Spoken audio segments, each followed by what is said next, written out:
Lordship के बारे में काफ़ी बात की थी, और उसके बाद पूरे वीक करीब करीब ग्रुप पे वो चलता ही रहा। तो अच्छा है, कंसेप्ट क्लियर हो गया होगा ज़्यादातर लोगों का। क्योंकि लॉर्डशिप सबसे इम्पोर्टेंट है, और ये वो ऐसा एरिया है कि हम कुंडली देखने बैठ जाते हैं मगर लॉर्डशिप पूरी तरीके से क्लियर नहीं होती। आज मैं थोड़ा सा उसी को आगे बढ़ाऊंगा, क्योंकि एक राहु केतु का और क्वेश्चन अराइज होता है जो सबसे डार्क एरिया है एस्ट्रोलॉजी के अंदर। तो राहु केतु के बारे में भी मैं बात करूंगा, और थोड़ा सा दशाओं के बारे में बात करूंगा। फिर जो हमारा कोर्स है मेन, जो इसका मेन कंटेंट है उस पर भी मैं आया ही नहीं हूँ, फिर वो उसके हम शुरुआत करेंगे कि कुंडली को हमें किस तरीके से एनालाइज करना है। क्योंकि बेसिक सारी जानकारी हमें इसकी होनी चाहिए, तभी हम कुंडली को एनालिसिस कर सकते हैं। तो यहाँ पर जो भी है मैं थोड़ा बहुत सब कुछ बताने की कोशिश करूँगा, मगर जो हमारा मेन इसका कोर्स का ऑब्जेक्टिव है वो वहीं से शुरू होता है कि आपको सारी चीज़ें पता हैं ऑलरेडी, देन ओनली ये कोर्स शुरू होता है। उसके बाद हमें किस तरीके से एक कुंडली को प्रोसेस करना है। प्रोसेसिंग मतलब स्टार्ट कहाँ से करना है, उसको हमें कौन कौन सी चीज़ें किस तरीके से देखनी है, आपका स्टैटिक पैरामीटर कैसे देखने हैं, प्रॉमिस कैसे देखना है। जैसे अभी एक टाइमिंग ऑफ मैरिज का एक क्वेश्चन था, मैम ने डाला था कि प्रॉमिस कैसे देखते हैं। तो प्रॉमिस भी हम यहाँ पे डिस्कस करेंगे। तो अभी इनिशियली और एक दो लोग ज्वाइन कर लें, इसलिए मैं थोड़ा डिस्कशन कर रहा हूँ, फिर हम उसी पे आ जाएंगे। तो हम जो 6-7 स्टेप हैं टोटल कुंडली देखने के लिए, तो इसका जो मेरा टोटल कोर्स का ड्यूरेशन बेसिकली 6 आवर ही है। पर अभी इस बार मैं इसको थोड़ा एक्सटेंड कर रहा हूँ, 15 से 20 घंटे तक मैं एक्चुअली क्लासेस इसकी लूँगा मिनिमम। क्योंकि अभी जैसे मैंने लॉर्डशिप देखा, तो लॉर्डशिप में भी काफ़ी इश्यूज थे। अभी मैं दशाएं किस तरीके से लगाते हैं वो भी मैं थोड़ा बताने की कोशिश करूँगा। दूसरी चीज़, मैं कोई रटी रटाई चीज़ आपको बिल्कुल नहीं बताऊँगा। और जो रटी रटाई चीज़ यदि कोई लगा रहा है तो वो समझ लो वो एस्ट्रोलॉजर नहीं बन सकता। वो कोई कुंडली एनालाइज नहीं कर सकता जिसने कोई दो चार चीज़ें याद कर रखी हैं कि शुक्र यहाँ पर बैठा हुआ है ऐसा कर देगा, वहाँ पे वो बैठा हुआ है। कोई ग्रह कहीं बैठ के कुछ भी नहीं करता। कुंडली में आपको ओवरऑल सब कुछ देखना होता है। जो कॉम्बिनेशंस हैं वो केवल इंडिकेटिव होते हैं, वो थोड़ा सा अंदाज़ा लगाते हैं कि ये पर्टिकुलर प्लेनेट वहाँ पे बैठा हुआ है तो कुछ अच्छा या बुरा थोड़ा बहुत कर सकते हैं। मगर आपको सबसे ज़्यादा इंपॉर्टेंट पार्ट होता है, हमें लॉर्डशिप समझ में आनी चाहिए और दशाओं को लगाना समझ में आना चाहिए, ट्रांजिट को लगाना समझ में आना चाहिए। जब तक वो चीज़ें हमें समझ में नहीं आएंगी तो आप कितना ही रट लो, कितना ही पढ़ लो, आपकी एस्ट्रोलॉजी का कोई मीनिंग नहीं है। जो अभी मैं यहाँ पर शुरू में 4-5 मिनट जो बात करूँगा उसमें मैं मोस्ट इम्पोर्टेंट बात बता रहा हूँ। आपने यदि किसी भी कुंडली को एनालाइज करना है तो सबसे पहला आप काम करिए दशाओं पे। कुंडली एनालिसिस कुछ भी नहीं है, आपको दशा लगानी आनी चाहिए। इसके अलावा कुंडली एनालिसिस कुछ नहीं है। लॉर्डशिप का मतलब पता होना चाहिए। हम दशाओं के फल कैसे देखेंगे उसके बारे में मैं डिटेल में बात करूंगा कमिंग क्लासेस में। कोई भी प्लेनेट स्ट्रांग है या वीक है इस पर मैं डिटेल में बात करूंगा। मगर जो भी लोग एस्ट्रोलॉजी करना चाहते हैं बेसिकली, और आप ईमानदारी से उसको समझना चाहते हैं, तो आपको सबसे पहला इंपॉर्टेंट काम है आप दशाओं पे काम करो, अपनी कुंडली पे ही लगाओ कल से ही कि किस किस आपकी प्रत्यांतर दशा में आपकी लाइफ के अंदर कौन कौन सी घटनाएं घटित हुई। बहुत सारी आपको याद नहीं होंगी, जो याद हैं उन्हें लगाओ और उसके बेसिस पे आप उसको इंटरप्रेट करने की कोशिश करो। सबसे पहले अपनी खुद की कुंडली में पीढ़ीज को लगाओ, प्रत्यांतर दशा को। महादशा को छोड़ दो, महादशा का कोई रोल नहीं है। वो आपकी कितनी भी खराब हो तो भी आपका कुछ नहीं बिगाड़ती, कितनी भी अच्छी हो तभी भी आपको कुछ नहीं देती। जो मेन है महादशा लॉर्ड जैसे भी फल देगा वो आपकी अंतरदशा लॉर्ड से लिंक्ड होते हैं वो फल। और फर्दर आपके जो भी चेंजेस होते हैं लाइफ में वो प्रत्यांतर दशाएं करती हैं। तो उसके बारे में हम डिटेल में बात करेंगे। अभी मैं शुरू कर रहा हूँ यहाँ पर पिछली क्लास पे जहाँ मैंने छोड़ा था उससे मैं आगे बढ़ूंगा। आपके जो डाउट्स होंगे वो क्लास के मैं एंड में लूँगा। तो इनिशियली मुझे जो थोड़ा बहुत बताना है वो मैं आपको बता देता हूँ, क्योंकि अब ज्वाइनिंग बंद हो गई है तो जो सभी लोग शायद आ चुके हैं। तो अब मैं स्टार्ट कर रहा हूँ क्लास।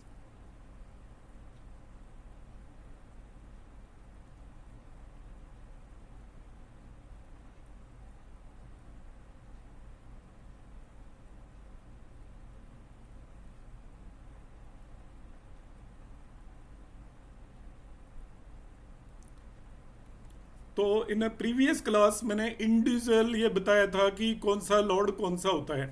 और उस पर ग्रुप पे भी काफ़ी डिस्कशन हो गया था। होपफुली आप सभी को क्लियर होगा। जिसको क्लियर नहीं है, मैंने जैसे कहा था, वो मुझे इंडिविजुअली मैसेज करें, मैं उनको रिप्लाई करूँगा जब भी मुझे वक्त मिल जाएगा। Nature of planet for a kundli हमने बताया था, planet who have to lordship. उसके बारे में एक सवाल था कि जब सेकंड और 12th लॉर्ड की जब हम लॉर्डशिप डिसाइड करते हैं तो उसके साथ जो प्लेनेट कंजक्टेड होता है उसके बेसिस पर उसकी लॉर्डशिप डिपेंड करती है। प्लेनेट कंजक्टेड है, अब जो कंजक्टेड प्लेनेट है तो उसकी कई बार दो लॉर्डशिप होती हैं। जब उसकी दो लॉर्डशिप है तो हम उसे किस तरीके से लें, ऑल्दो ये मैंने आपका ग्रुप पे मैसेज डाला था, फिर भी मैं यहाँ पर बता देता हूँ। किसी भी प्लेनेट की जो दो लॉर्डशिप होंगी वो ये चार पॉसिबिलिटी हैं। एक लॉर्डशिप उसकी बेनिफिक हो सकती है और दूसरी न्यूट्रल हो सकती है। तो किसी भी कुंडली में एक प्लेनेट की एक लॉर्डशिप बेनिफिक है, बेनिफिक मीन्स 159 है वो, और न्यूट्रल का जनरली केंद्र होता है। तो केंद्र और जब भी त्रिकोण का लॉर्ड कोई भी प्लेनेट होता है तो उसे हम योग कारक बोल देते हैं, तो उसे योग कारक माना जाएगा। सेकंड एंड 12th लॉर्ड की लॉर्डशिप डिसाइड करते टाइम यदि सेकंड लॉर्ड इस पर्टिकुलर प्लेनेट के साथ कंजक्ट हो जाता है तो उसे भी आप योग कारक की तरह डील करेंगे एज ए सेकंड लॉर्ड।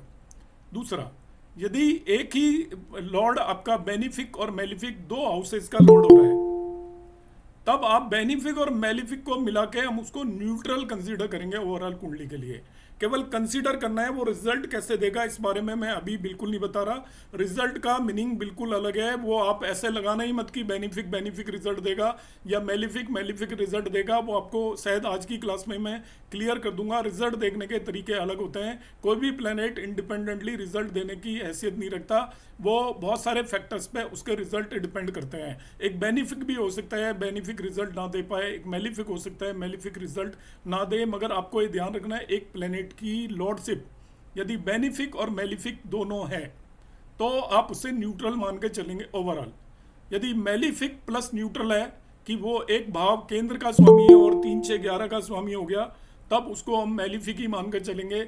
और दोनों ही लॉर्डशिप बाय द वे उसकी मेलिफिक होगी तभी भी वो मेलिफिक ही माना जाएगा।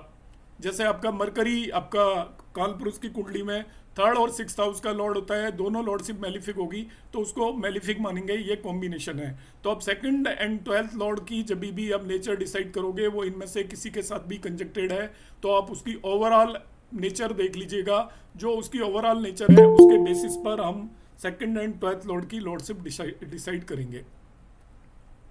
राहु केतु की जो मुझे बात करनी थी अभी, बाकी की हम लॉर्डशिप डिसाइड कर चुके हैं।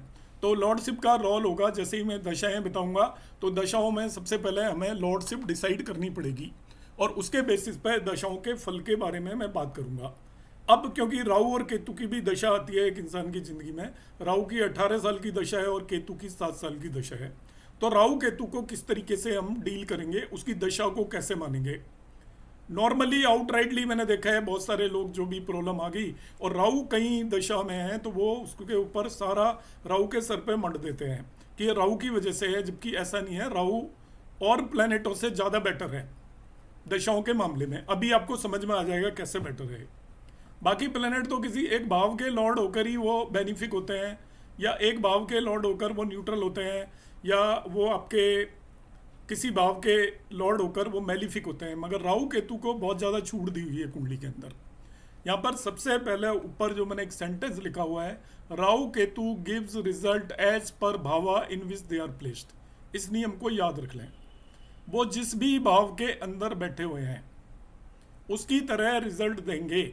और उसके लिए उन भावों को मैंने यहाँ पे क्लासीफाई किया हुआ है।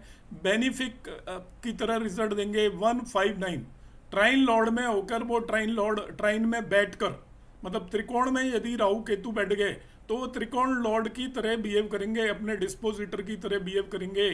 और जो डिस्पोजिटर ही वो आप जैसे त्रिकोण का जो स्वामी है बिल्कुल उसकी तरह बिहेव करेंगे, वो त्रिकोण के स्वामी बन जाएंगे। जनरली 4 7 10 2 8 12 को राहु केतु के केस में इन भावों को अब न्यूट्रल मानकर चलना।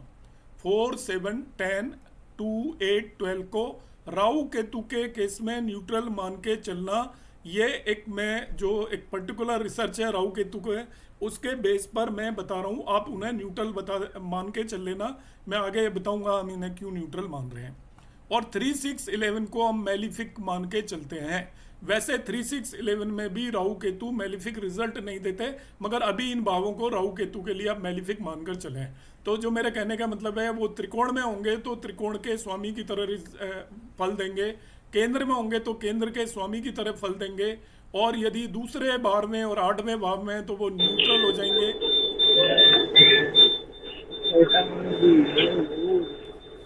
म्यूट कर लें प्लीज। अनिल शर्मा, अनिल शर्मा है सर ये। हाँ, तो 3-6-11 को मेलिफिक मानकर चलेंगे। तो यहाँ पे जो मैंने अभी पहली लाइन बताई है उसको आप ऐसे समझें कि राहु केतु यदि त्रिकोण में बैठे हुए हैं तो वो त्रिकोण के स्वामी की तरह बेनिफिक हो गए। 3-6-11 में बैठे हैं तो 3-6-11 के लॉर्ड की तरह मेलिफिक हो गए। बाकी भावों को राहु केतु के केस में आप न्यूट्रल मानकर चलें। इनमें सभी में चेंजेस होंगे, वो भी मैं बताऊंगा जब चेंजेस आगे बढ़ के कैसे चेंजेस होंगे। अभी इनिशियली आप भावों को बेस पर डिसाइड करें। जैसे राहु अकेला 5वें भाव में बैठा है, पूरी क्लास को बहुत फोकस होकर सुनने की जरूरत है, क्योंकि राहु केतु अच्छे अच्छों को समझ में नहीं आते। तो आप पूरी क्लास को बहुत फोकस होकर सुनने हैं मेरे वर्ड्स को, कि राहु अकेला पहले 5वें और 9वें भाव के अंदर बैठा हुआ है। तो वो आपका एज ए बेनिफिक लॉर्ड हो गया। वो आपकी कुंडली के लिए 5th लॉर्ड की तरह, 9th लॉर्ड की तरह बिहेव करेगा। यदि वो 4, 7, 10, 2, 8, 12 के अंदर बैठा हुआ है तो वो न्यूट्रल बिहेव करेगा। और 3-6-11 में अकेला बैठा हुआ है तो वो मेलिफिक होगा। दूसरा पार्ट, सेकंड पार्ट यहाँ पे कंबाइन है, क्योंकि राहु केतु केवल प्लेसमेंट अकेले बैठे हों तब ऐसा बिहेव करेंगे, मगर बहुत सारे केसेस में, ज़्यादातर कुंडलियों में वो अकेले होते नहीं है। तो सेकंड रूल यहाँ पर ध्यान से देखिए, अब इनका पूरा खेल बदल जाएगा। Rahu and Ketu also give results of planets conjuncted with them. Rahu Ketu will give result similar to planets conjuncted with them. पहले स्टेटमेंट में मैं कह रहा हूं कि 1st, 5th और 9th में बैठा है तो वो बेनिफिक हो गया, मगर दूसरे स्टेटमेंट को ध्यान से सुने। अब मैं यहाँ में दूसरे स्टेटमेंट में मैंने कह दिया ये वैसे फल देंगे जिसके साथ वो बैठे हुए हैं। अब यही कहानी शुरू होती है जो इसको राहु केतु को उलझन में डालती है लोगों के दिमाग के अंदर, कि वो एक तरफ हम कह रहे हैं कि जिस भाव में बैठे हैं वैसे रिजल्ट देंगे, और दूसरी तरफ हम बैठे जिसके साथ बैठे हैं वैसे रिजल्ट देंगे। चॉइस नहीं है, दोनों आउटराइट बिल्कुल एक ब्लंट स्टेटमेंट है कि Rahu and Ketu are in 159, तो वो आपका ट्राइन लॉर्ड की तरह हो गया, त्रिकोण के स्वामी की तरह हो गया, शुभ हो गया।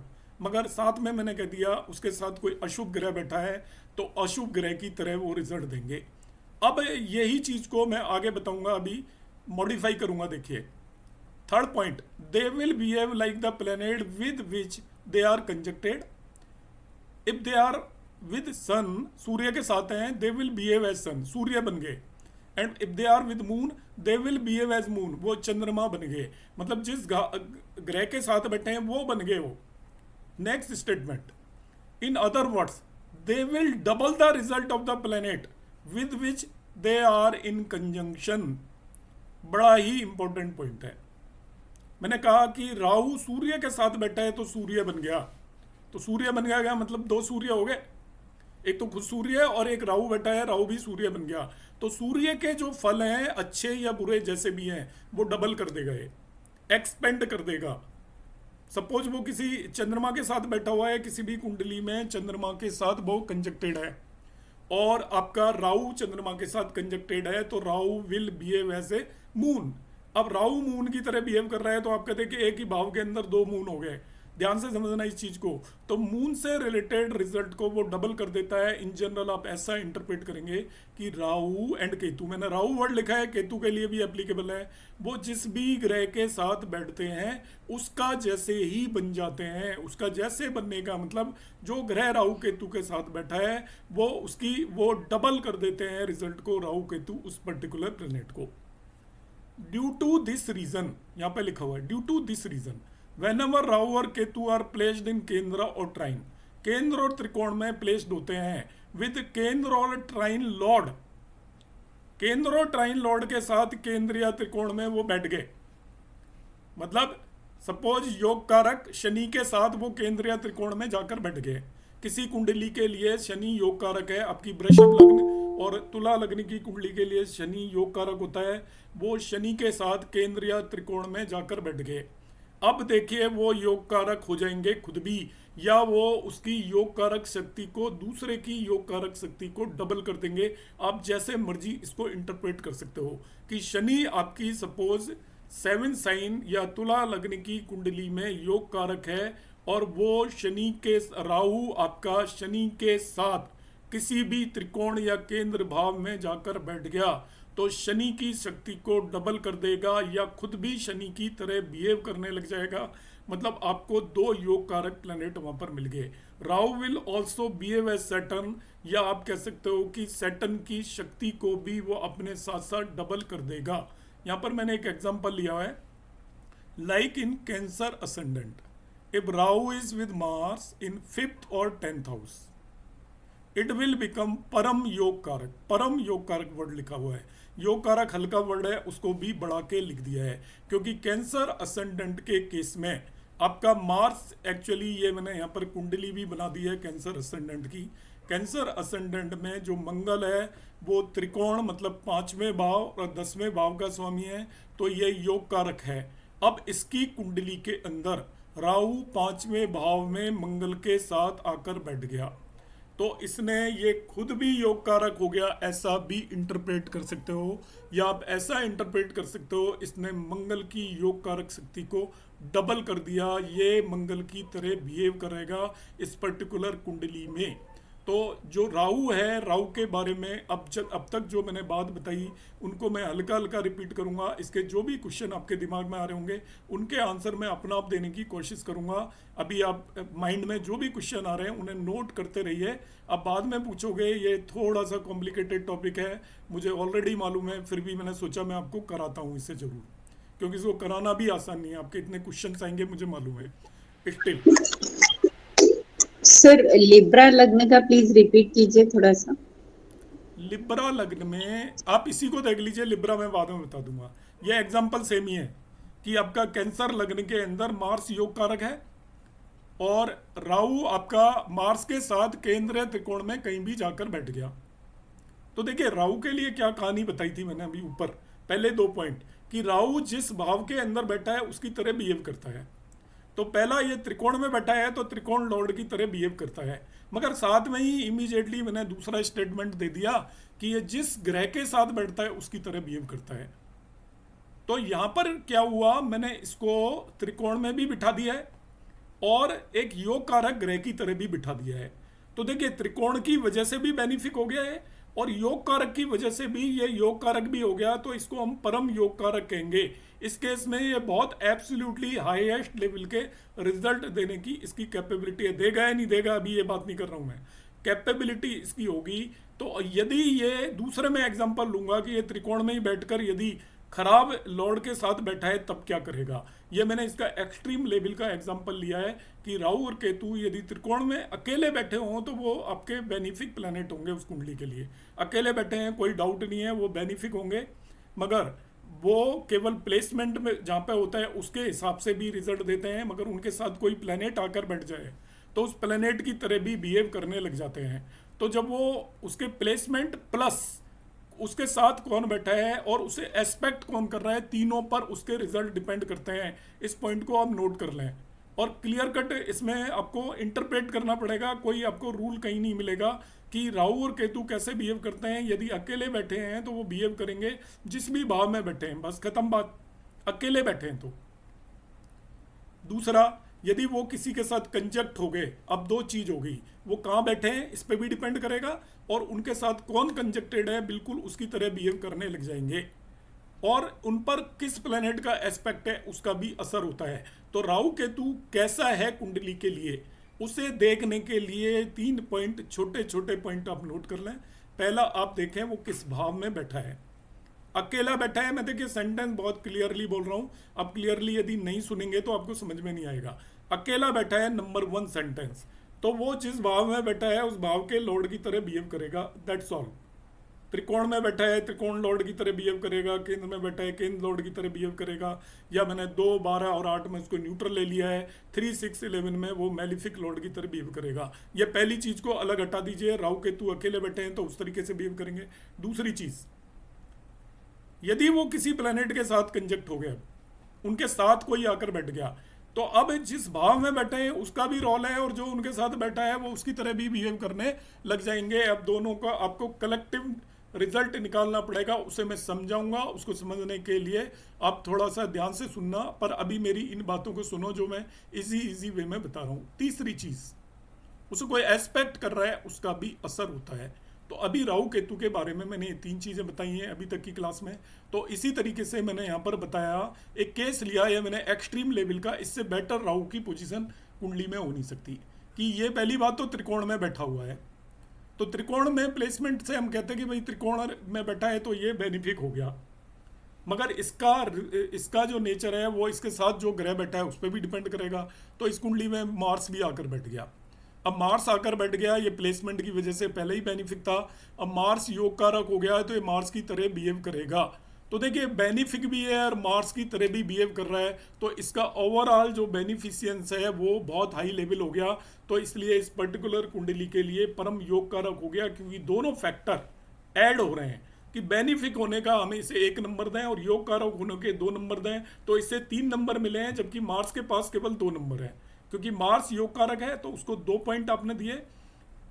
राहु क्योंकि बेनिफिक हाउस में बैठा है उसका भी 1 नंबर इसको दिया मैंने।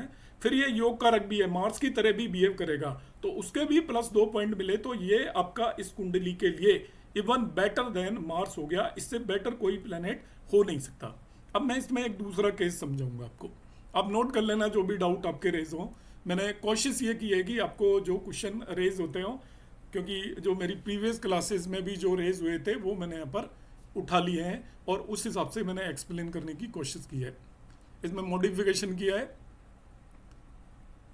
ये पॉइंट देखिए, Rahu placed with 3rd and 12th Lord in 5th house, तीसरे और 12वें भाव के स्वामी के साथ 5th हाउस में बैठा है। अब इसका मतलब समझना, मैंने क्यों लिया एग्जाम्पल। आपको पता है 3rd एंड 12th लॉर्ड तो मेलिफिक होगा, दोनों को कंबाइन कर देंगे तो 3rd लॉर्ड मेलिफिक होता है और 12th लॉर्ड इन जनरल, ये मैंने ये पर्टिकुलर केस लिया, उसमें 12th लॉर्ड कुछ और भी हो सकता है, पर न्यूट्रल भी हो सकता है, बेनिफिक भी हो सकता है, पर इन जनरल मैंने एक ऐसा केस ले लिया है कि 3rd एंड 12th लॉर्ड जिसमें मेलिफिक है, वो मैं भी एग्जाम्पल से भी समझाऊंगा। उसके साथ 5th हाउस के अंदर आकर बैठ गया है। ये देख लीजिए यहाँ पर 3rd, 1 मिनट, चलो ये एग्जाम्पल करेक्ट नहीं है, 3rd एंड 12th लॉर्ड के साथ 5th हाउस के अंदर बैठा हुआ है। 3rd एंड 12th लॉर्ड दोनों का कंबाइन है। आप ये एज्यूम कर लें अभी 1 मिनट के लिए कि 12th लॉर्ड भी वो प्लेनेट मेलिफिक ही है और 3rd लॉर्ड भी मेलिफिक है, तो ओवरऑल वो प्लेनेट जिसके साथ राहु बैठा हुआ है 5वें भाव में, वो मेलिफिक प्लेनेट हो गया।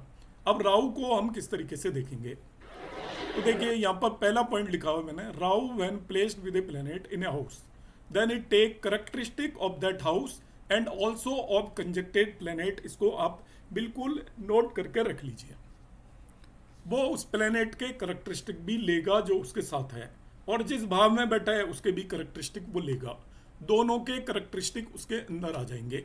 तो अब इसको मैंने आगे बढ़ाया, Rahu gives result of 5th house but by association also giving result of 12th and 3rd lord, so malefic as well. मतलब दोनों चीजें देखिए कंबाइन कर दी हैं इसमें, क्योंकि 5वें भाव के अंदर बैठा हुआ है तो 5th हाउस के रिजल्ट तो देगा ही देगा, साथ साथ वो क्या करेगा, आपका मेलिफिक लॉर्ड के साथ बैठा हुआ है तो वो मेलिफिक भी यहाँ पर हो गया। फर्दर मैं देखिए इसमें एक पॉइंट और बता रहा हूँ मैं, ये सारे आपके क्वेश्चंस के आंसर यहाँ पर आएंगे यदि आप इसको ध्यान से फोकस होकर सुन रहे हैं तो। अब Rahu is conjuncted with more than 1 planet, ये भी क्वेश्चन आएगा, अभी इमीडिएटली आ जाएगा जी, वो तो 2 के साथ बैठा हुआ है।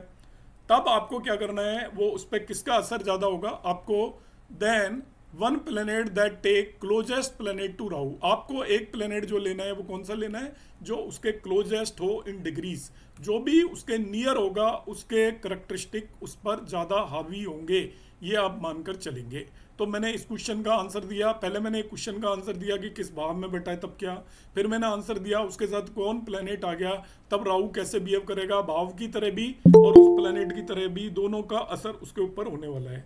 फिर तीसरा क्वेश्चन ये आया कि उसके साथ यदि दो प्लेनेट बैठे हैं तब क्या होगा, तो उसका मैंने जवाब दिया है कि जो उसके क्लोज इन डिग्री होगा उसकी तरह बिहेव करेगा। फोर्थ पॉइंट, इफ दशा ऑफ मरकरी इज रनिंग, यहाँ पे third and twelfth Lord mercury मान लीजिए आप, और वो मेलिफिक है कुंडली के लिए। Third and twelfth Lord is mercury and वो मेलिफिक है, वो चार्ट में शायद यहाँ पे कहीं और चला गया है वो। तो थर्ड एंड ट्वेल्थ लॉर्ड आप मरकरी मान लो और वो मेलिफिक है, वो इसके साथ बैठा हुआ है। अब दशा उसकी शुरू हो गई मरकरी की।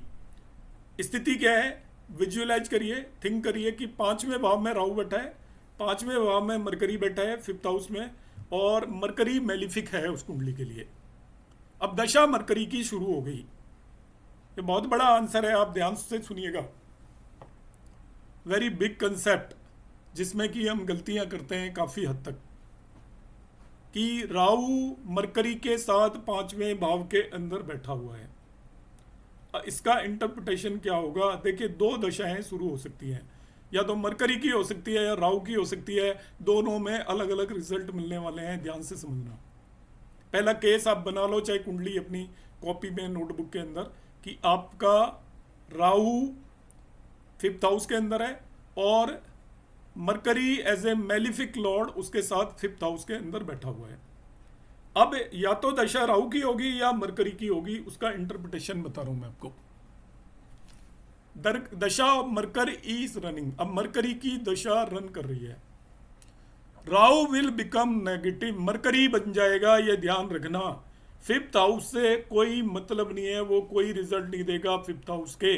बेनिफिट लेने की गलती मत करना, वो मरकरी के नेगेटिव या पॉजिटिव जो भी रिजल्ट है उन्हें डबल कर देगा। It will enhance negative result of the mercury. क्या बताया मैंने केस, कि राहु एक बेनिफिक हाउस के अंदर बैठा हुआ है और एक मेलिफिक लॉर्ड के साथ बैठा हुआ है। अब मेलिफिक लॉर्ड की दशा है तो राहु उसके मेलिफिशियंस को या उसके मेलिफिक रिजल्ट को एनहेंस कर देगा, बढ़ा देगा। ये आप नोट कर लीजिए। आप उसके जो भाव जिसमें राहु बैठा हुआ है, वो राहु अपने उस भाव के कोई रिजल्ट नहीं देगा, उसके सारे के सारे रिजल्ट जो मेलिफिक प्लेनेट उसके साथ बैठा हुआ है उसके रिजल्ट को एनहांस कर देगा। अभी दूसरा केस, इसी में दूसरा केस, इफ दशा ऑफ राहु नाउ, अब राहु की दशा चल रही है, मरकरी हट गया, अब राहु 5वें भाव में बैठा है, अब राहु की दशा आ गई। अब इससे कैसे इंटरप्रेट करेंगे,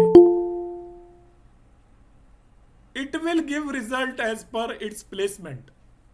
अब ये अपने भी रिजल्ट देगा उस भाव के, मगर जिसके साथ कंजक्टेड है वो अपने इसके ऊपर नेगेटिव रिजल्ट भी इंपोज करेगा। मतलब प्योरली इसके अब उस भाव के पूरे रिजल्ट नहीं मिलेंगे। इसको मैं फिर से एक बार एक्सप्लेन कर रहा हूँ। सबसे इंपॉर्टेंट पार्ट है ये पूरा राहु केतु की दशा का, द मोस्ट इंपॉर्टेंट पार्ट जो आपने लगाना है और इसको समझना है। ये लर्निंग वाली कोई चीज़ नहीं है कि राहु एक बेनिफिक भाव के अंदर बैठा है, अकेला बैठा है, उसकी दशा आएगी, अच्छे रिजल्ट देगा, कोई दिक्कत नहीं है। राहु एक बेनिफिक भाव में बैठा है, जैसा मैंने एग्जांपल लिया मंगल के साथ, योग कारक के साथ बैठा हुआ है, तो मंगल की दशा आएगी तो उसकी दशा को डबल अच्छा कर देगा। खुद की दशा आएगी तो भी ये आपके योग कारक की तरह रिजल्ट देगा। मगर क्वेश्चन अराइज हो गया कि राहु अच्छे भाव में बैठा है मगर उसके साथ मेलिफिक लॉर्ड आकर बैठ गया, तो अब दशाओं के हिसाब से रिजल्ट बदल जाएंगे। यदि वो मेलिफिक लॉर्ड की दशा है तो उसके मेलिफिक रिजल्ट को एनहांस कर देगा, डबल कर देगा, खुद भी उस मेलिफिक की तरह उसको एक तरीके से जो भी खराब रिजल्ट में और उनको बढ़ाने की कोशिश करेगा। राहु एक्सपेंड कर देगा उसके मेलिफिक रिजल्ट को, उसके भाव को भूल जाएगा कि मैं किस भाव में बैठा हूँ, वो उसके जो खराब चीज़ें हैं उनको बढ़ाने में मदद करेगा। मगर खुद की दशा आ गई तब वो उस भाव के रिजल्ट देगा, मगर साथ ही साथ भाव के तो रिजल्ट देगा ही, मगर जो मेलिफिक प्लेनेट उसके साथ बैठा हुआ है वो उसके रिजल्ट में नेगेटिव भी चीज़ें ऐड कर देगा। मतलब आपको जैसे रिजल्ट आप एक्सपेक्ट कर रहे हो वैसे रिजल्ट नहीं मिलेंगे। बेनिफिक रिजल्ट आपको मिलेंगे, पर आप जैसे सोच रहे हो कि भाई आप 100 मीटर की रेस लगा लोगे मगर आप 10 मीटर पे आपको रुकना पड़ेगा। रेस जरूर लगाओगे आप, मगर 10 मीटर ही लगा पाओगे। 20%, 25% डिपेंड करेगा कितना मेलिफिक प्लैनेट उसके साथ बैठा हुआ है। नेक्स्ट मैंने सेंटेंस लिखा है, as expected planets also modify result of Rahu as per their own nature. जो उसे देखते हैं वो भी राहु के रिजल्ट को मॉडिफाई करते हैं काफ़ी हद तक उनकी अपनी नेचर के हिसाब से। जो बेनिफिक यदि देखेंगे तो वो बेनिफिक बना देंगे राहु के रिजल्ट को, और यदि मेलिफिक देखेंगे तो मेलिफिक बना देंगे। लास्ट में मैंने एक सेंटेंस लिखा है, to understand Rahu we can take it like a planet which strengthen the planet with which it is placed and behave on the basis of placement, conjunction and aspect altogether. This is the overall sentence about the Rahu Ketu. If you want to understand इस particular sentence का आप मतलब अपने दिमाग में यदि खोल लेते हैं तो राहु केतु पूरा समझ में आ जाता है। मैं फिर से रिपीट कर रहा हूँ, to understand Rahu we can take it like a planet which strengthen the planet with which it is placed. ये उस प्लेनेट को मजबूत करेगा जिसके साथ ये बैठा हुआ है। खराब है तो उसको और खराब करेगा, अच्छा है तो उसको और अच्छा करेगा। And behave on the basis of, और बिहेव किस तरीके से करेगा ये ओवरऑल बिहेवियर, प्लेसमेंट कहाँ पे बैठा है, conjunction and aspect all together. अब मैं इसमें एक एग्जांपल लूंगा और राहु केतु पर मैं बात करना चाहूँगा आप सबसे, क्योंकि ये एक बहुत बड़ी चीज़ है। लॉर्डशिप वगैरह है, दशाओं पर हम बाद में बात कर लेंगे। इसमें यदि किसी को कोई डाउट होगा तो हम क्वेश्चन अराइज करेंगे। देखिए मैंने एक कुंडली बनाई हुई है, इसमें मैं सारी राशियाँ नहीं लिखी हैं। ये एरीज लगने की कुंडली है और इसके 5th हाउस के अंदर राहु के साथ मरकरी बैठा दिया है समझाने के लिए मैंने आपको। तो मरकरी इसके लिए मेलिफिक लॉर्ड है, वो तीसरे और छठे भाव का स्वामी है। तो राहु का प्लेसमेंट ट्राइन में है, त्रिकोण में है, तो प्लेसमेंट तो बढ़िया है, मगर उसके साथ आपने एक अशुभ ग्रह या मेलिफिक प्लैनेट को बिठा दिया है। तो यहाँ पर मैं लिख रहा हूँ Rahu placed in 5th house with 3rd and 6th lord Mercury. Rahu in 5th house is good, but due to conjunction with 3rd and 6th lord Mercury it also give result of 3rd and 6th house. So in totality it will become malefic. Totality में ये malefic हो जाएगा। कैसे हो जाएगा आप देखिएगा। Mercury की दशा आ गई इस बंदे की, ध्यान से समझना, जो मैं पीछे एक्सप्लेन करके आया उसको छोटे से पॉइंट पे यहाँ पे बता रहा हूँ। तो मरकरी मेलिफिक है, वो मेलिफिक रिजल्ट देगा। राहु उसके मेलिफिक रिजल्ट को में उतना ही और ऐड कर देगा। मतलब वो 2 डंडे मारने वाला है हमारे, तो राहु कहेगा 2 मेरी तरफ से भी मार दो, 4 डंडे पड़ने वाले हैं। ऐसे इतना मेलिफिक रिजल्ट करेगा, उन्हें डबल कर देगा। किसी बंदे को 15 दिन सफ़र करना है तो वो 30 दिन सफ़र करेगा, ऐसा आप मानकर चलेंगे। अब दशा ऑफ राहु जब आएगी तो अब ये क्या होगा, इसमें जो प्लेसमेंट है इसका 5th हाउस के हिसाब से ये कुछ अच्छे भी रिजल्ट देगा, मगर मरकरी की वजह से इसको नेगेटिव भी हो जाएंगे इसके रिजल्ट। तो हम इस तरीके से असेस करके चलेंगे कि इसके रिजल्ट आपको उतने बेटर नहीं मिलेंगे, क्योंकि इसके साथ एक मेलिफिक प्लैनेट कंजक्टेड है, इसलिए इसके रिजल्ट बेटर आपको नहीं मिलने वाले हैं। तो ये मैंने अभी राहु और केतु के बारे में बताया था। तो मैं बीच में, क्योंकि टॉपिक बदलेगा, राहु केतु के बारे में मुझे इतना ही बताना था। तो आप काइंडली जो हैंड रेज कराएं और question just sake of asking नहीं पूछें, आपको जो रियल डाउट है उसे नोट करके जो मैंने जितना कराया है उससे रिलेटेड पूछें। अभी और कुछ ना बना के पूछें कि जो मैंने कराया है वो आपको समझ में आया नहीं, केवल उससे रिलेटेड पूछें। बाकी चीज़ें हम लेटर ऑन डिस्कस करेंगे, क्योंकि ये टॉपिक जिससे हमारा एक पर्टिकुलर पोर्शन हमारा ख़त्म हो जाए, ये बहुत ही ज़्यादा इंपॉर्टेंट टॉपिक है और इसलिए मैंने इसको अलग से लिया है आज की क्लास में। 1 मिनट।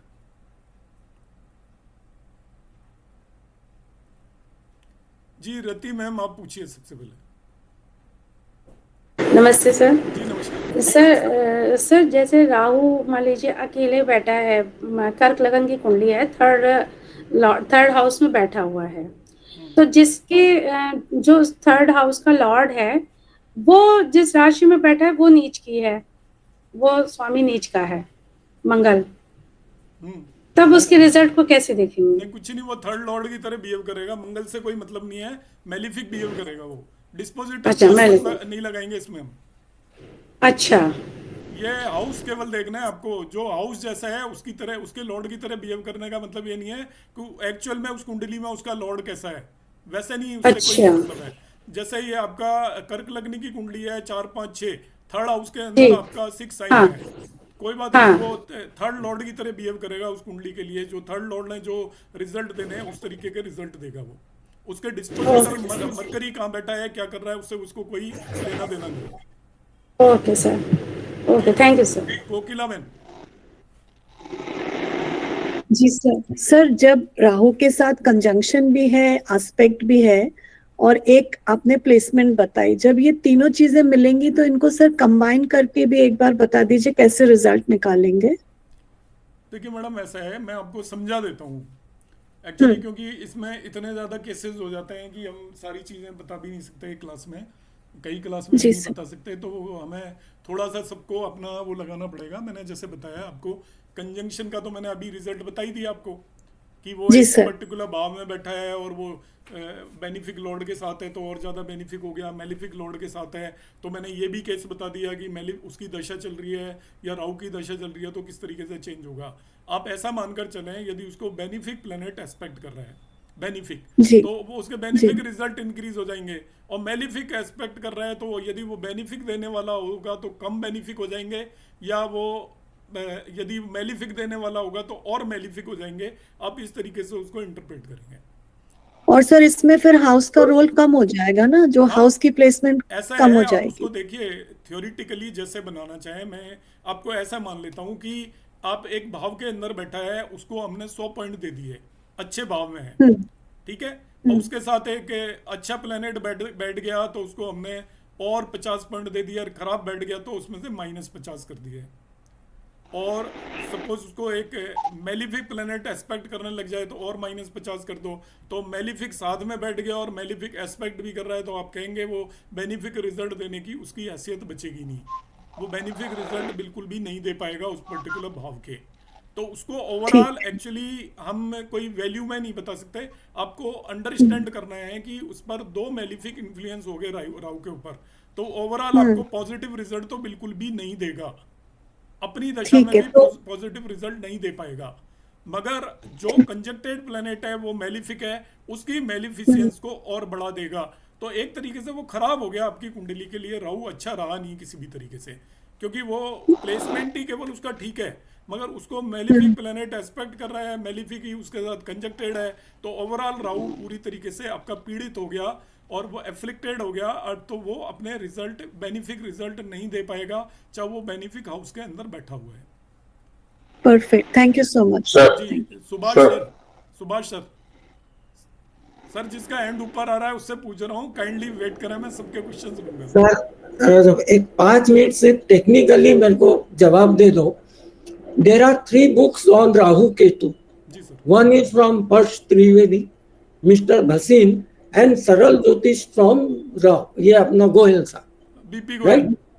वीपी गोयल। जी Prash Trivedi says Rahu in the 3rd house, 6th house and 11th house give good result. very good result. Yes, correct.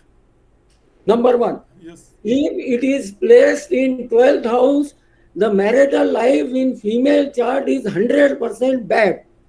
I have checked thousands of chart. Answer is correct. Like we discussed the 12th lord and 3rd lord into 5th house. Take the case of for Scorpio, ये अपना मकर लग्ना, Jupiter is the lord of 12th and 3rd house. Yes. With 5th house, it is posited Rahu. The result is different. But in Kark Lagna and for ये तुम्हारा Aries Lagna, result is altogether different. Correct. Because First Trivedi says some people treat Rachik as a lordship of Ketu. And in that home, if the Rahu is placed, that is going to give you a bad result.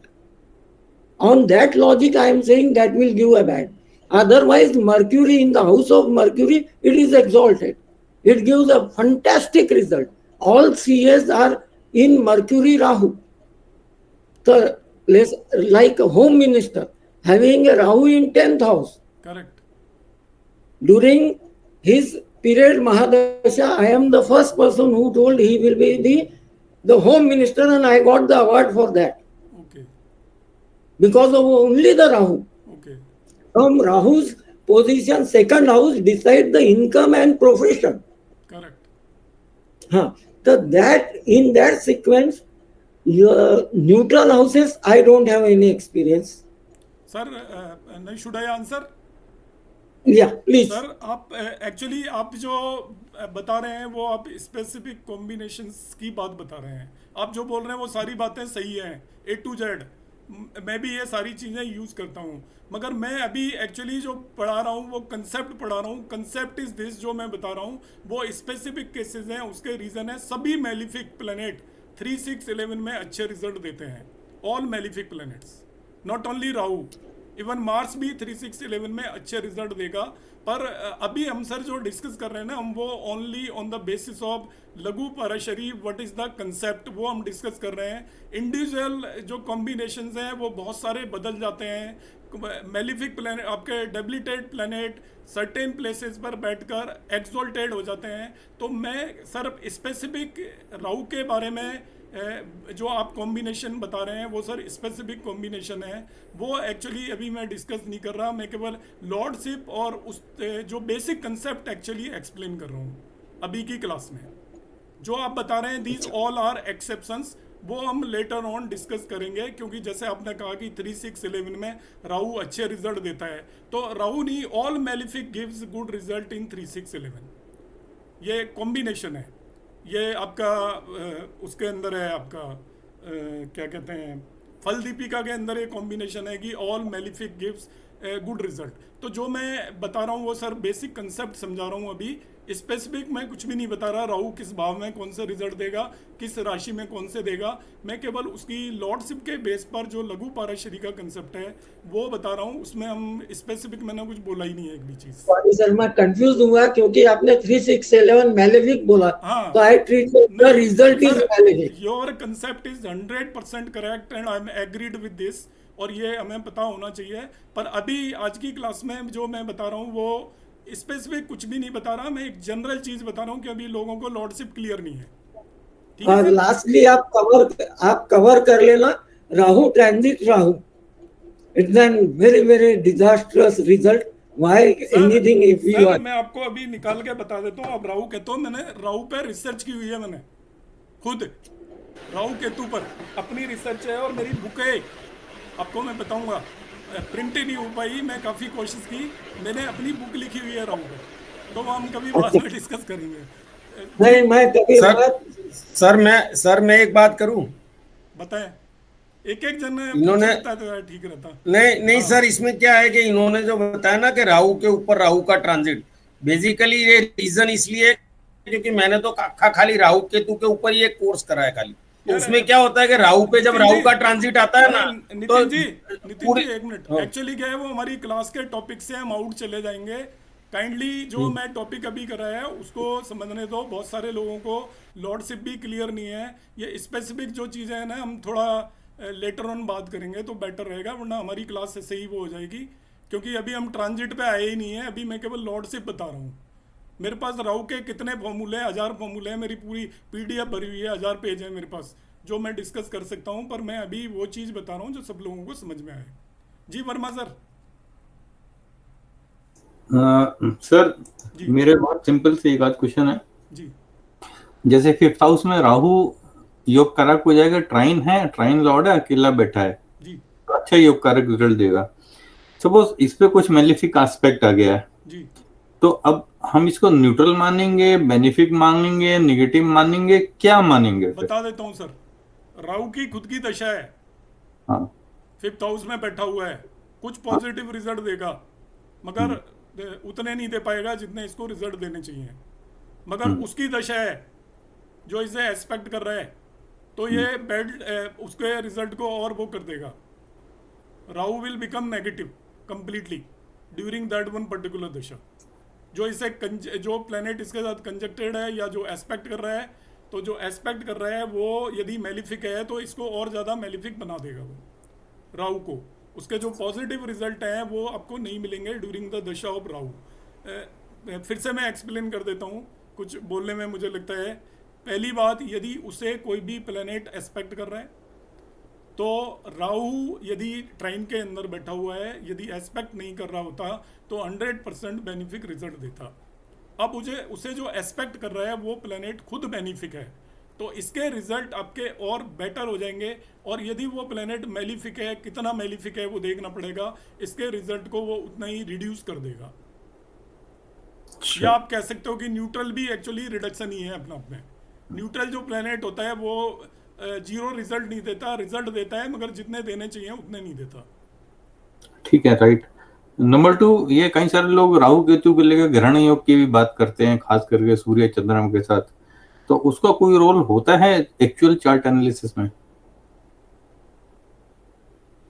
हो गया ना sir role, moon के साथ बैठ गया भाई दिवे, हाँ। तो मून यदि मेलिफिक है तो डबल कर देगा ना मेलिफिक उसे। अच्छा। इसलिए मैंने मून और सन का एग्जांपल लिया था। यदि मेलिफिक है तो आपको मेंटली परेशान कर देगा वो। अच्छा, सन ऑलरेडी मेलिफिक है तो उसकी भी मेलिफिसेंस तो मेलिफिसेंस को बढ़ा देगा उसकी दशा और अंतर्दशा में, इसलिए वो ग्रहण योग है। ओके, नेक्स्ट सर कि ऐसा भी संभव है कि ये अपने नक्षत्र लौट के कुछ रिजल्ट दे दे कभी राहु, संभव है या बिल्कुल ही नहीं है? तो नक्षत्र लॉर्ड का जो है ना वो कंसेप्ट थोड़ा अलग चला जाता है। जब हम नक्षत्र की बात करते हैं ना तो वो पूरी एस्ट्रोलॉजी बदल जाती है। अच्छा। पाराशरी में एक्चुअली क्या होता है, जब हम डिविजनल चार्ट जो देखते हैं ना वो नक्षत्र को कवर कर लेते हैं। हमें जो बहुत सारे लोग करते हैं, मैं कोई वो उसको वो नहीं कर रहा, मगर जो मेरा एक्सपीरियंस है या जो मैंने सीखा है या जिस नक्षत्रों पे बात की है, जब हम डिविजनल चार्ट लगाते हैं ना, जब नक्षत्र एस्ट्रोलॉजी होती है वो डिविजनल चार्ट यूज़ नहीं होते। फिर हम नक्षत्रों को देखते हैं, दोनों में से एक चीज़ देख लेते हैं। तो पाराशरी में जनरली नक्षत्र तो हम लोगों ने क्रिएट किए हुए हैं।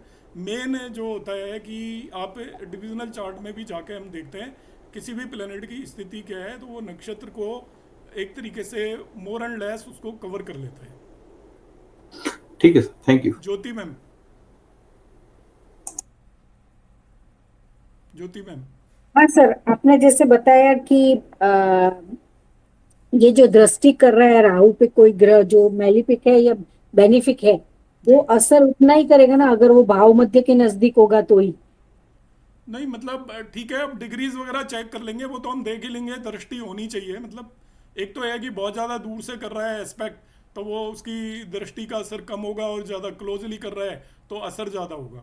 ओके, और ये जो आपने बोला कि राहु और सूर्य, राहु और चंद्र, ये ग्रहण योग या गुरु चांडाल योग, वो सब फिर उसमें कनेक्ट नहीं होगा?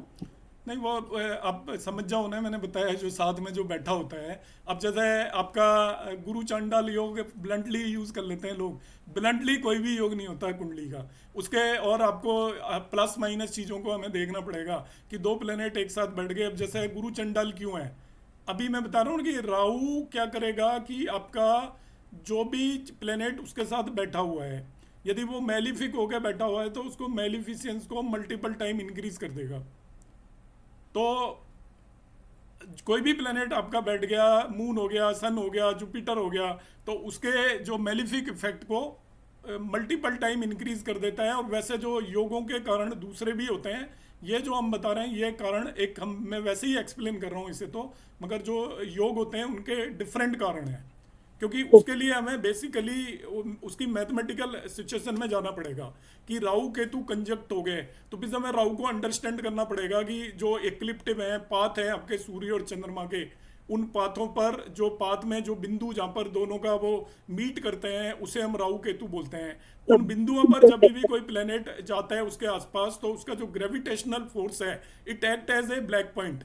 तो ग्रेविटेशनल फोर्स इतना ज़्यादा हो जाता है सूर्य और चंद्रमा पे। चंद्रमा एक हल्का सा प्लेनेट है, उसके जैसे ही नज़दीक जाएगा तो उसमें जो उसके रेडिएशंस एक्चुअली वहीं पे सेंटर्ड हो जाते हैं, तो आप तक पूरे रेडिएशन नहीं पहुंचते। तो वो उसका मैथमेटिकल कंसेप्ट है। तो योगों को यहाँ पे अभी मिक्स मत करो, उसके डिफरेंट रीजन है। ठीक है, ठीक है जी। निधि मैम। सर मेरा तो बहुत ही बेसिक क्वेश्चन है, अपने यहाँ तो विद्वान लोग हैं। मैं सिर्फ ये पूछ रही थी कि आपने बोला 159 में बेनिफिक है, ठीक है, और राहु केतु तो एक्सिस पे हैं, अगर 5th हाउस में राहु आएगा तो 11th में केतु हो जाएगा, तो मेलिफिक हो जाएगा, तो वो मेलिफिक हो जाएगा। एंड वाइस वर्सा, अगर केतु 5th में आया तो तो इनके रिजल्ट जैसे अभी हमने आप डिस्कस किए थे राहु केतु। हेलो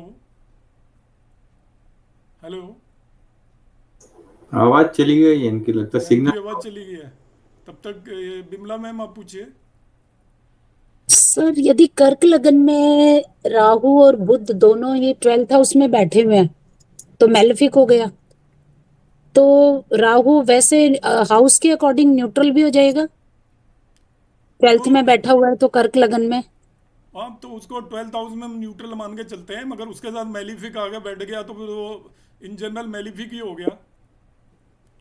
और सर जो आप दृष्टि की बात कर रहे हैं वो फंक्शनल बेनिफिट की दृष्टि की बात कर रहे हैं या नेचुरल?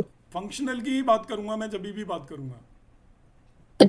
तो फंक्शनल बेनिफिट यदि दृष्टि डाल रहा है तो कुछ रिजल्ट में अंतर पड़ जाएगा। हाँ बिल्कुल पड़ेगा। तीसरा सर वो आपने कहा है ना यदि राहु केतु यदि यहाँ जैसे 12 में है तो ये तो दोनों ही मैलेफिक हो गए इस कुंडली में, तो राहु और केतु दोनों, वो 6th में है वो 12th में, तो दोनों मैलेफिक हो गए। आपका क्वेश्चन क्या है? यही कह रही हूँ ना, जैसे राहु 12th में है तो केतु 6th में हो गया, तो दोनों ही मैलेफिक हो गए ना ये। तो कौन सी बड़ी बात है, दोनों हो सकते हैं हाँ मैलिफिक। वैसे पूछ रही हूँ सर। हाँ तो वो तो हो सकता है, उसमें कोई बहुत थोड़ी है। ज्यादातर और प्लेनेट दूसरा मैलिफिक ही सर होते हैं ये कुंडली में। जो आप, हाँ जी हाँ जी सर वो एक ये पूछ रही हूँ, जैसे अभी सूर्य और चंद्रमा के साथ तो आप कह रहे हो कि ग्रहण योग होता है, लेकिन यदि उनकी राशि में बैठा हो तब भी ग्रहण योग मानते राशि हैं? का मैंने अभी क्लियर कर दिया, अब राशि मत देखो किसकी में बैठा हुआ है। ओके हाँ, राशि से कोई नहीं है, वो मैंने अभी आंसर दे दिया था। तो चलो जलज अग्रवाल सर। सर मैं धनु लग्न की कुंडली में जी राहु अगर चौथे घर में बैठा है मीन राशि में, और बृहस्पति लग्नेश होकर के पंचम भाव में रिट्रोग्रेड है, हाँ, तो हम ऐसे में राहु के साथ बृहस्पति का फल वहां चौथे घर का भी मानेंगे या दोनों का हम पंचम में भी मानेंगे? नहीं अब ऐसा है सर, जो अलग अलग एस्ट्रोलॉजी का कंसेप्ट है, जो मेरा कंसेप्ट है, जी। मैं यहाँ पे सबको बता देता हूँ क्योंकि हम बहुत लिमिटेड पढ़ रहे हैं, पूरी एस्ट्रोलॉजी हम नहीं जी। कर रहे हैं। आपको जो कंसेप्ट आते हैं उसे रखो, मैं केवल बेसिक ये सिखाऊंगा। हम जहाँ पे जो प्लेनेट है वही मानते हैं, चाहे वो रेट्रो हो या डायरेक्ट हो। अच्छा, तो राहु रेट्रो का होने से चौथे घर उसको आगे पीछे का नहीं करते। सर, ये नहीं तो बीएनएन में किया जाता है आगे पीछे, जो है ना बीएनएन में चलता है रेट्रो का। हाँ, वो हम इसमें जो वैदिक एस्ट्रोलॉजी में जो प्लेनेट जहाँ पे मतलब नेटल पोजीशन है, कुंडली में जो पोजीशन है जिस जगह पे है वही मानते हैं उसको। ठीक है सर। ठीक है सर। ओके, जी योगेश जी सर बस मेरा तो एक ही क्वेश्चन है बताओ। सर, अगर मान लीजिए मिथुन लगन है, मिथुन लगन में सेकंड हाउस में राहु बैठा है, हाँ ठीक है, हाँ तो राहु जो फल देगा वो दूसरे भाव के देगा। हाँ, चंद्रमा कहाँ बैठा है उसका डिपॉजिटर, उसके से कोई फर्क नहीं है कि कोई वो नहीं, कहाँ बैठा हुआ कोई है। लेना देना नहीं है। लेकिन अब राहु अकेला बैठा हुआ है तो दृष्टि उस पे हमेशा केतु की रहेगी रहेगी। नहीं, केतु की दृष्टि नहीं मानते। अच्छा, केतु की दृष्टि नहीं जी, मानेंगे। ना राहु की दृष्टि होती है ना केतु की होती है। अच्छा, तो फिर तो बस राहु फिर सिर्फ अपना अकेला के का ही फल देगा सेकंड बिल्कुल हाउस का। अकेले के ही देगा। और सेकंड हाउस आपने बताया न्यूट्रल है, तो फिर वो कोई ना बुरे फल देगा ना अच्छे फल देगा। आप बुरे अच्छे नहीं देगा, वो एक्चुअली अंतरदशाओं पे डिपेंड करेगा ज्यादा। नहीं तो राहु की अगर दशा आती है तो हम राहु की दशा के अंदर हम ये जो सेकंड हाउस से रिलेटेड राहु के नेगेटिव इम्पैक्ट है वो बोलेंगे या नहीं बोलेंगे? नहीं नहीं बोलेंगे। एक्चुअली क्या होगा देखो कि जब कोई भी एक प्लेनेट, अभी हम इंडिविजुअल की बात कर रहे हैं, जो ओवरऑल रिजल्ट की बात करेंगे हम जब हम दोनों को मिक्स करेंगे, क्योंकि अंतरदशा का रोल होगा ना उसमें। तो हाँ जी सर। अंतरदशा जब नहीं, अंतरदशा राहु की आ जाती है, मान लीजिए अंतरदशा राहु की आ जाती है तो वो अपने नेचुरल सिग्निफिकेशंस के रिजल्ट देगा। चल सर, जब दशा डिस्कस करेंगे तब समझ लूंगा मैं वो हाँ, पॉइंट पे। दशा में मैं बताऊंगा अभी ठीक है सर। जी दीप्ति मैम। नमस्ते सर। जी नमस्कार मैम। सर कुछ तो प्रश्नों के आंसर सबके सुनते सुनते मिल गए, लेकिन एक प्रश्न पुराने टॉपिक से रिलेटेड मेरे दिमाग में अभी भी बना हुआ है जी पूछे कि जरूर। सपोज मकर लगन की यदि 9 डिग्री पर है और गुरु उसमें 5th हाउस में 23 डिग्री पर बैठा है, तो 9th हाउस में बैठे हुए राहु पर वो दृष्टि डालेगा या नहीं डालेगा? शुभ ग्रहों की पूरी दृष्टि होती है कहीं पे भी बैठे हो भाव में। लेकिन सर इस चार्ट में तो वो मैलिफिक माना जाएगा, फंक्शनल मैलिफिक गुरु, हम्म तब भी हम दृष्टि मानेंगे? नहीं नहीं, वो मतलब जो जो दृष्टि बताई है ना, वो मैंने फंक्शनल मेलिफिक के लिए नहीं बताई है, वो नेचुरल मेलिफिक के लिए है। वो जो रूल है कि आपका जो नेचुरल मेलिफिक प्लेनेट है वो क्लोज होने चाहिए, जितना क्लोज होंगे उतनी उनकी दृष्टि प्रबल होगी। Okay sir. और सिर्फ जैसे लगन लॉर्ड अगर सप्तम से इसको दृष्टि दे रहा है तो हम उसे तब भी हम उसे बेनिफिक की ही दृष्टि मानेंगे कि लगन लॉर्ड हमेशा बेनिफिक होता है? हाँ, बेनिफिक ही है, बेनिफिक दृष्टि मानेंगे। ठीक है, थैंक यू सर। जी रंजना मैम। हाँ जी, राधे राधे भैया। जी मुझे ये पूछना था कि 6th हाउस में जो राहु है वो तो न्यूट्रल ही माना जाए क्योंकि उसका घर ही 6 या 12th होता है। नहीं नहीं, 6 में वो रिजल्ट में मैं बाद में बात करूंगा, वैसे वो मेलिफिक ही माना जाएगा तो फिर पाराशरी उनके, हाँ जी, तो उनका सही होता है, वो रिजल्ट अच्छे देता है, वो बात अलग है। क्योंकि रिजल्ट पे बताओ, रिजल्ट एक मेलिफिक प्लेनेट भी अच्छे दे सकता है, कौन से देगा उस पर मैं बाद में बात करूंगा। रिजल्ट अच्छे और बुरे का मीनिंग अलग है। एक्चुअली क्या है कि जो थोड़ा सा मैं बता देता हूँ 1 मिनट को, क्योंकि रिजल्ट वाला टॉपिक बार बार आ रहा है। क्लासिक्स जो है ना, वो बने थे उस जमाने में जब अच्छे और बुरे का मतलब कुछ और था और आज कुछ और है। उस समय पर किसी भी बंदे की स्पिरिचुअल जो ग्रोथ होती थी उसको अच्छा माना जाता था और मटेरियल ग्रोथ को बुरा माना जाता था, लालच में फंसने को बुरा माना जाता था। अब जब हम 21st सेंचुरी में एंटर हो गए तो रिवर्स हो गया है कि जो आप मटेरियलिस्टिक ग्रोथ को हम ग्रोथ मानते हैं और जो डिजायर हो गए ना, स्पिरिचुअल ग्रोथ को हम कुछ मानते ही नहीं है। ये है। हाँ जी जी वंदना मैम, नोट हो जाइए प्लीज। जी रंजना मैम पूछिए। जी सर, मेरा एक क्वेश्चन है, जैसे तुला लग्न के अंदर योग कारक ग्रह के साथ में अगर कोई जैसे राहु या केतु कोई भी उसके साथ में अगर कोई मैलिफिक ग्रह बैठा हो, जैसे मान लो शनि योग कारक है तुला लग्न में और उसी के साथ में अगर वो बैठा हो तो दो और भी मैलिफिक हो जाएगा? क्यों सर राहु के साथ में बैठने से रिजल्ट उसके मैलिफिक हो जाएंगे? कारक बोल रहे हो ना, मैलिफिक। हाँ जी सर, योग कारक तो है लेकिन राहु के साथ में बैठ के ना, तो राहु को नहीं नहीं नहीं नहीं, आपका वो उल्टा राहु भी योग कारक हो जाएगा यदि वो सही भाव में बैठा है तो। अच्छा नहीं, जैसे योग कारक ग्रह हो गया तुला लग्न में शनि, 5th और 6th का लॉर्ड होकर के 4th और 5th का लॉर्ड, 4th और 5th, हाँ, और वो 6th हाउस के अंदर बैठा है तो वो हाँ ठीक है। तो वो क्या आएगा तो अच्छा, अब आप उसको दोनों को मिला के इंटरप्रेट करोगे कि राहु 6th हाउस में खराब है मगर वो एक योग कारक के साथ आकर वहां पे बैठा हुआ है तो वो उतना ज्यादा खराब नहीं रहेगा, आप ऐसा मानोगे। खराब तो है पर उतना ज्यादा खराब नहीं रहेगा जितना कि वो होना चाहिए, क्योंकि वो जो 7 वाला प्लेनेट है उसके सिग्निफिकेशंस को बढ़ाता है। वो राहु केतु की एक खास बात है। तो उसके साथ यदि योग कारक कहीं भी आके बैठेगा तो वो आपके योग कारक के सिग्निफिकेशंस को राइज करेगा, आप ऐसा मान के चलेंगे। अच्छा सर, एक छोटा सा क्वेश्चन और पूछ लूं? सर एक पूछते सर, कोई है ना घर में कबूतर वगैरह आ जाते हैं तो उसको अच्छा मानते हैं बुरा मानते हैं? जैसे मैडम ऐसा है, सुंदर वाला कबूतर हो तो अच्छा मानो और बुरा वाला कबूतर है तो बुरा मानो। मतलब आपको देखने में यदि मन आपका खुश हो रहा है तो समझो कि आपके लिए बहुत अच्छा है और आपको लग रहा है गंदगी कर जाएगा तो फिर उसको थोड़ा जाल वाल लगा लो या कुछ कर लो। ये सब चीज़ों में सब शुभ होते हैं। पक्षी आपके घर में आ रहे हैं तो आशियाना ढूंढ रहे हैं, वहाँ पे वृद्धि होगी, सुख होगा, ऐसे मान के चलना चाहिए। Thank you sir. हाँ जी जी जी नितिन जी, अब आपका क्वेश्चन पूछो आप। नहीं सर, इसमें तो खाली मेरे को इतना ही पूछना है कि जो हमने क्लैरिफिकेशन मिला इसमें यही है कि 159 जो शुभ घर में अगर राहु केतु बैठे, अगर उस पर किसी की दृष्टि या कंजंक्शन नहीं है तो शुभ रिजल्ट देंगे। लेकिन अगर समझ लो शुभ हाउस में बैठे 159 में बैठे और उसके साथ कंजंक्शन का प्लानेट जो है वो भी शुभ प्लानेट है, मतलब बेनिफिक है, तो एनहांस हो जाएगा बेनिफिक रिजल्ट। दोनों समझ लो उस पर किसी की दृष्टि नहीं आ रही तो बेनिफिक रिजल्ट एनहांस हो जाएगा। राहु की दशा में भी एनहांस होगा और कंजंक्ट प्लानेट की दशा में भी एनहांस होगा।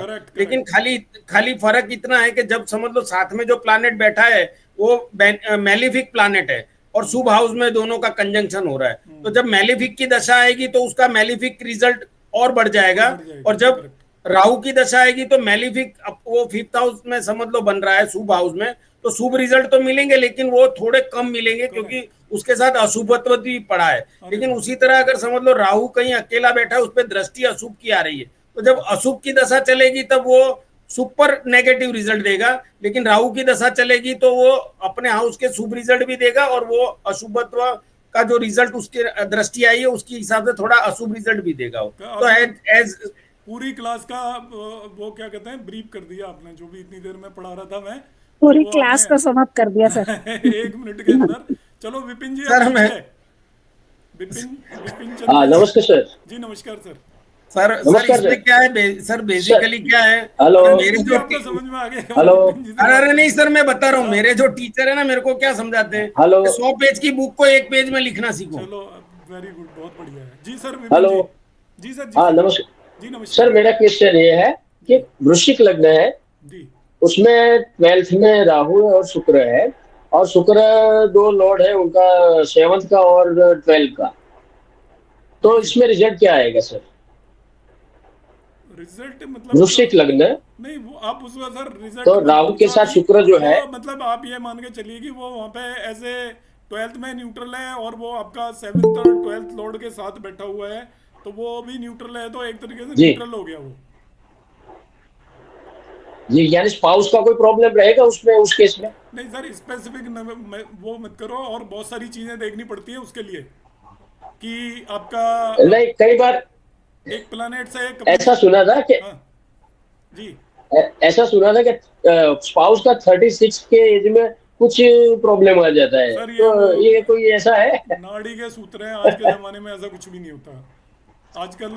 जी जी जी जी, बस उसको जो भी प्रॉब्लम आएंगी उसके एक्चुअली रीजन मल्टीपल होते हैं। एक हम एस्ट्रोलॉजी में कभी भी एक चीज के बेस पे कोई रिजल्ट नहीं बता सकते। जी जी जी हरिशंकर सर, सर म्यूट पे हो आप, अनम्यूट कर लीजिए। मेरा क्वेश्चन सर राहु से संबंधित नहीं है, दूसरा है, पूछ लूं?